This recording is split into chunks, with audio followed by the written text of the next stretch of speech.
Okay, so in our foster care role today, this is nothing exciting, but this is just real life today. So we just took the 2 older kids to school, and we have 3 sets of visitations today, which is a lot and feels like a lot. So we have little Mr. Boomer has visit first thing in the morning, and then the babies get visitation with their mom, and then our little girl who we get to do daycare for in the week, our old placement, if you've been following along, she also has visitation. So it's a full day of being a chauffeur. But the great thing is that oftentimes they will ask you if you need help transporting, and because we have so many kids and our house is so full, we always ask for somebody to help us. So oftentimes somebody will either pick them up or bring them home, and then we just have to do one or the other. And sometimes we're like, we just really need somebody to do both ways, and people will do that. So they're really good about trying to respect you and your time and know that this is your life too, and thank you.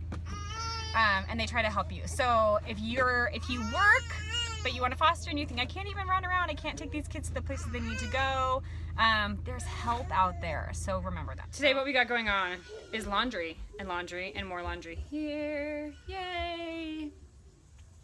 A family of 8 makes for some piles of laundry.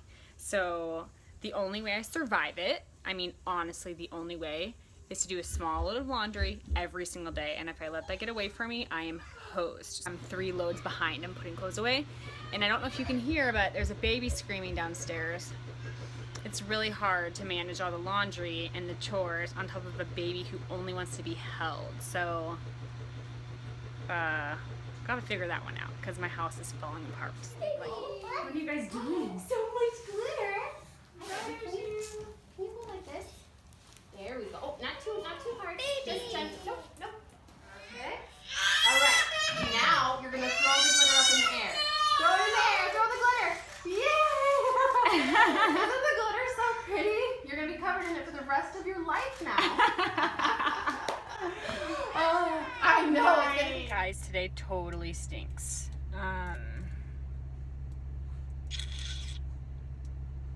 I'm really trying to take deep breaths so that I don't cry. Because I am going inside to meet the baby's mommy any second, which is so great that I am giving the babies back, which is also great. I'm so happy for her that she gets them back. Like, I cannot imagine losing my kids in that manner and not having them and not knowing if they're safe and protected. But we've bonded so much with these kids in such a short time, and I'm really nervous and having a really hard time with it. I have to stop talking now because I can't have a wet, soggy face. Whew.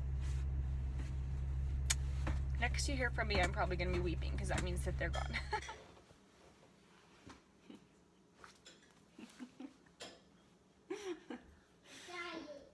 Stop. I made a video on my way there, so. You did? Mm-hmm. Okay.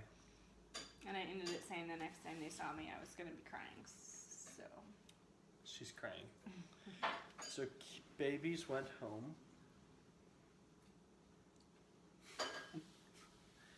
And you took them to a doctor's appointment.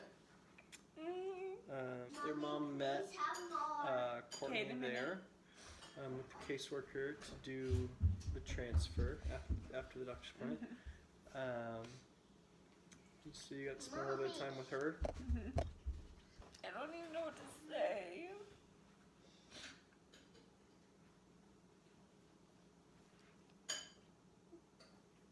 I don't know what it is about these kids, but there's just like sweet connection I feel like I've never had with the other kiddos. I mean, excuse you.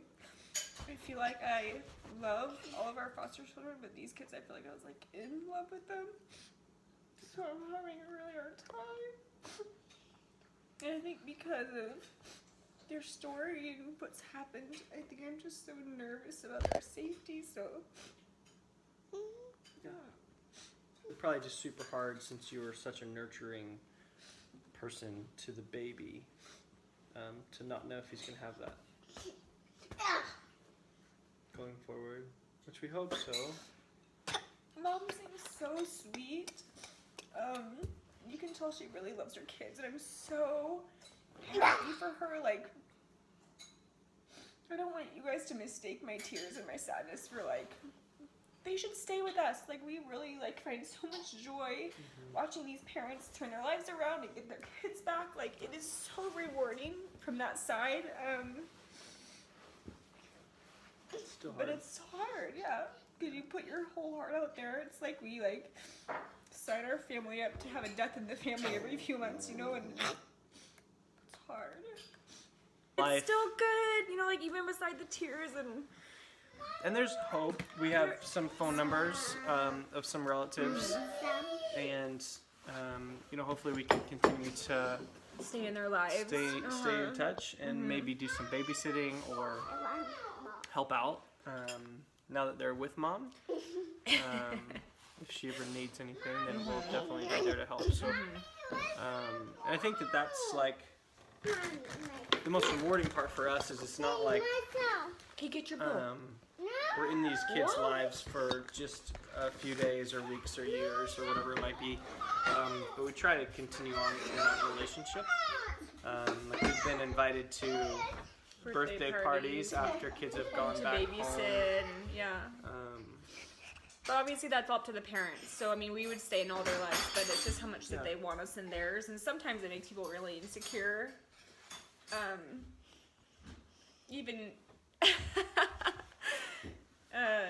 what you were describing to me on the phone earlier is that it's like these parents probably look at us like we're like the parents that have it all together because we're the ones that get to watch their kids when they don't, you know, when they've screwed up, and so sometimes that brings out insecurities, and they don't want to be in your life because they see you as better. Yeah, which is a tough line to walk sometimes, because obviously we know that we're not Be a new bull. perfect or that great. That we screw up all the time. Screw up all the time as well. So yeah, just being able to show them authenticity, I think is important, and just that we want to build those relationships with, you know, birth mom, dad, relatives, and stay in the kids' lives, because really, like, we just want to help that family. So, on a positive note, really rough day, obviously, but one of Courtney's really good friends bought her a pedicure. She did. She did. So you get to go do the I don't know what this is. Let's scrape the dead skin Scraping off my feet thing. while I cry. Yeah. That was nice. Yeah. I love you. I love you. Thanks for doing this with me. And for putting up with all my tears. Two littles just left today. We just got a phone call for another placement. So fast. So Like we're gonna- my tears are not even dry. Look at me. Yes. Do I look like I'm well? I'm not. So we're gonna chat about that. So little baby A baby. born today, Stop it. yesterday. Oh my gosh. So needs a home tomorrow. Okay. The babies from the tribe. So they have a call into the tribal council to see if they're gonna step in and take the baby, Okay. or if they're gonna have the state interview. Oh, sorry. Hang on. So all she could tell me about the case was baby's just born. Is the baby coming off anything? So parents are drug users. Okay. Well, Is it boy or girl? Boy, little Okay. boy. Lots of other children that have been removed in the past. So she said, I asked long term, short term. She said she's a long history of having kids removed from her care, and she hasn't gotten them back. Okay. I'm sorry. He's on the toilet. He But needs she wipes. doesn't He's yelling. know if it'll be long term or Okay. Because it could go tribal. permanency, because it might go tribal. Yeah. Oh my gosh. So. that's all Gosh, I know. what? Did we just go on some file that like we don't have kids now, and then they just start calling us? Yeah. Okay. So she said they're just trying to get ahead of it so they can find a home tomorrow. So he doesn't need Okay. placed until tomorrow. They just wanted to Oh, sweet get baby. the word out, so. Okay. Okay. How do you feel about that? I don't know. That's a newborn. That's like up all the time. Up all the time. My heart is so raw, but that doesn't mean that. I'm going to take care of our poopy son. Do you have any like red flags that would make you say no? No, I think we should ask one more time if baby's withdrawing. Drug baby, then we'll have it'll be a rough. So if it's a drug weeks. baby, does that change your? I don't know if it does. I just want to know more about what that's like. Okay. We've never had a drug baby. Where they've been withdrawing from like meth or That's true. heroin That could be or something. really, really sad. So I don't know what that looks like. Yeah. I know that it's intense. I just don't know how Okay. intense. Okay. Today's been a roller coaster.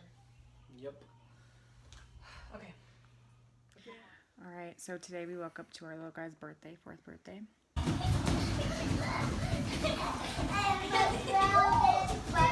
Today was awesome. Went great. Good day. We just got to hang out with him and it's good. I don't know. Not much to report. He's 4. It's weird. 4. I'm really tired and I'm still really emotional, so excuse my lack of excitement. The little baby did not end up coming. The baby is being placed in a tribal home. Yep. So that's that.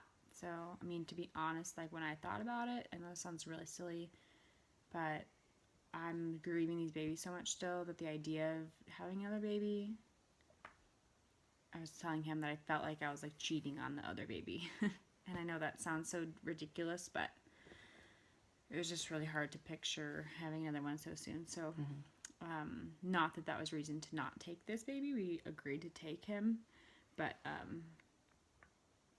it just made me nervous. So he's off to a new home, and that's kind of all. What's that? Yeah. Typical foster care thing. What do you mean? We woke up this morning, waited for a phone call, waited for a phone call, waited for a phone call, called, left a message, waited for a phone call. Yeah. Finally heard he was placed somewhere else. But that's because we called. Yeah. You know. DHS is really busy and they're spread very thin. So sometimes you have to go to bat for yourself and knock on your own doors. And it turned out that they had already figured it out last night. Yeah. But we didn't hear about it till like this night. So like we waited all day thinking like we might be picking up this baby from the hospital any minute, and nobody told us. So, but that's pretty standard. You kind of just have to. Standard fly by the seat of your pants.